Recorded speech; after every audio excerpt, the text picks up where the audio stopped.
Hello everyone, quick pampaswerte tip lang tayo for today. Sa mga mahilig mag-shopping dyan at hindi nyo naman kinakailangan yung resibo, may pampaswerte ko na i-share sa inyo. Let's take for example, ito po yung resibo. Sa end ng resibo, maglalagay po kayo ng FEHU-RUN. Kung magkano yung total or sa tabi ng total, magkakaroon or maglalagay kayo ng FEHU-RUN. Gaya ng ganito. So, sa total amount po, maglalagay po kayo ng FEHU-RUN. Ganito po itsura ng FEHU-RUN.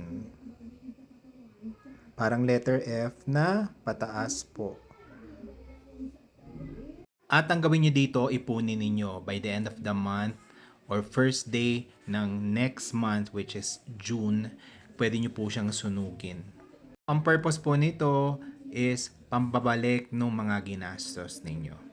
Always make it a habit na kapag meron kayong mga resibo na hindi naman kinakailangan, gawin nyo yung ganito. Mag-ipon kayo for the whole month. And then, sa first week ng month na yon, na darating na yon, ay kayo po ay magsusunog nito. Just make sure na safe lang po yung space na pagsusunugan nyo. Tapos yung abo, you will just throw it away or iboblow nyo papalabas ng inyong bahay. This is Angel Card 88 saying love and light to all, and let's be a blessing to others, mga kaswerte.